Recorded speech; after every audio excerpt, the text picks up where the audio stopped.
This is never going to end. இது எப்போவுமே முடிவுக்கே வரப்போகிறது கிடையாது. இது ஒருபோதும் முடிவுக்கு வரப்போவதில்லை. This is never going to end. This is never going to end. So please repeat after me guys. I can't live that kind of life. I can't live that kind of life. என்னால் அப்படிப்பட்ட ஒரு வாழ்க்கையை வாழ முடியாது. I can't live that kind of life. I can't live that kind of life. what do you want to say now? நீ இப்போ என்ன சொல்லணும்னு நினைக்கிற? உனக்கு இப்போ என்ன சொல்லணும்? what do you want to say now? what do you want to say now? most people think I'm crazy. நிறைய பேர் என்னை பைத்தியனே நினச்சிட்டு இருக்காங்க. most people think I'm crazy. யாராவது நிறைய பேர் பைத்தியம் லூஸ் அந்த மாதிரிலாம் சொல்லுவாங்க. அப்போ என்னை பைத்தியக்காரனாகவே நினச்சிட்டு இருக்கீங்க அப்படின்றத most people think I'm crazy அப்படின்னு சொல்லலாம். it doesn't surprise me அப்படின்னா இது எனக்கு ஆச்சரியப்படுறதுக்கு இல்லை. இது எனக்கு ஆச்சரியமாகவே இல்லை. it doesn't surprise me. this is what I would have said. உன்னோட சுச்சுவேஷனில் if I were in your situation, this is what I would have said. இதை தான் நான் சொல்லியிருப்பேன்னு சொல்லுவோம். அதை இங்கிலீஷில் this is what I would have said அப்படின்னு சொல்லலாம். that's because you are a girl. நீ ஒரு பொண்ணுன்றதுனால. they are not allowing you to speak. that's because you are a girl. அவங்க உன்னை பேசுகிறதுக்கு அனுமதிக்கிறதுக்கு கிடையாது. ஏன் அப்படின்னா நீ ஒரு பொண்ணு. ஸோ நம்ம சொசைட்டியில் பொண்ணுன்றவங்க பேசக்கூடாது, பெரியவங்க பேசிகிட்டு இருக்கும்போது சொல்லுவோம்ல. So that's because you are a girl. So you can say that's because I am a girl. நான் ஒரு பொண்ணுன்றதுனால they didn't let me speak. நான் ஒரு பொண்ணுன்றதுனால என்னை அவங்க பேச அனுமதிக்கலை. you must watch that movie. நீங்கள் கண்டிப்பாக அந்த படம் பார்க்கணும். you must watch that movie. you must watch that movie. you must visit that place. நீங்கள் கண்டிப்பாக அந்த இடத்துக்கு போகணும், அந்த இடத்த நீங்கள் பார்க்கணும். you must visit that place. you must visit that place. I don't have enough time to study. எனக்கு படிக்கிறதுக்கு போதுமான நேரம் இல்லை. I don't have enough time to study. I don't have enough time to study. I have enough time அப்படின்னா எனக்கு போதுமான நேரம் இருக்குது. no worries, கவலைப்படாதீங்க. I have enough time. எனக்கு போதுமான அளவுக்கு போதுமான நேரம் இருக்குது. you don't have enough time. உனக்கு போதுமான டைம் கிடையாது. So go to sleep. உனக்கு போதுமான நேரம் கிடையாது, அதனால் இப்போ நீ தூங்கப்போ. you don't have enough time. you have enough time.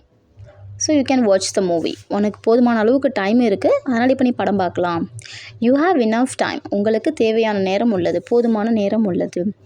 if you like, take it. உங்களுக்கு பிடிச்சிருந்தா எடுத்துக்கோ. if you like it, take it. if you like, take it. don't touch my things.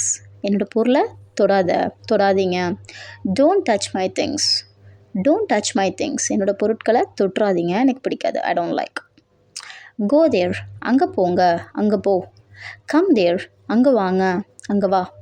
So ஒருமை பன்மை எல்லாத்துக்கும் சேம் தான். go there and come there. next, don't think too much. அதிகமாக யோசிக்காத. don't think too much about it. அதை பற்றி அதிகமாக யோசிக்காத. it will become stress for you. அது உனக்கு ஸ்ட்ரெஸ் ஆகிடும். don't think too much. don't eat too much. அதிகமாக சாப்பிடாத. don't eat too much ice cream. Ice cream அதிகமாக சாப்பிடாத. don't eat too much. too much அப்படின்னா அதிகமாக. don't disturb others. மற்றவங்கள தொந்தரவு பண்ணாத. don't disturb others. so don't shout, they'll be disturbed. கத்தாத, அவங்க டிஸ்டர்ப் ஆகிடுவாங்க. don't disturb others. மற்றவங்கள தொந்தரவு செய்யாதீங்க. don't speak too much. அதிகமாக பேசாத. ஸோ இந்த மாதிரியான ஃப்ரேசஸ்லாம் பார்த்திங்கன்னா நம்ம குழந்தைங்க கிட்ட யூஸ் பண்ணலாம். Because they do all these things, right? so you can use these phrases with them. come along with me. என் கூட வாங்க. come along with me. say I'm going out. do you wanna come with me? please come along with me. let bygones be bygones.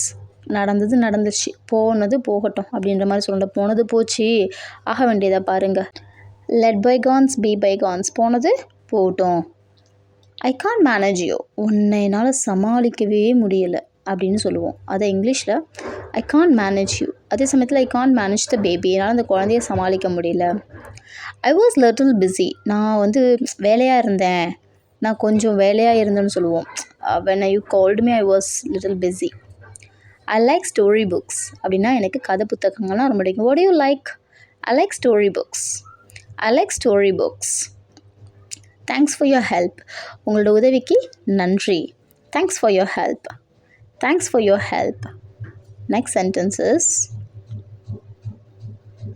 can you speak English? உங்களால் English பேச முடியுமா? உங்களால் ஆங்கிலம் பேச முடியுமா? Can you speak English? Can you speak English? இது can you speak French? Can you speak Arabic அப்படின்னு கேட்கலாம். He won't come there. அவன் அங்கே வரமாட்டான். He won't come there. Don't wait for him. He won't come there. அவனுக்காக காத்திருக்க வேணாம். அவன் அங்கே வரமாட்டான். he will not come tomorrow. So he will not come there அப்படின்னா அவன் அங்கே வரமாட்டான். இதே he will not come tomorrow அப்படின்னா அவன் நாளைக்கு வரமாட்டான். he will not come tomorrow. something is going to happen. ஏதோ நடக்க போகுது.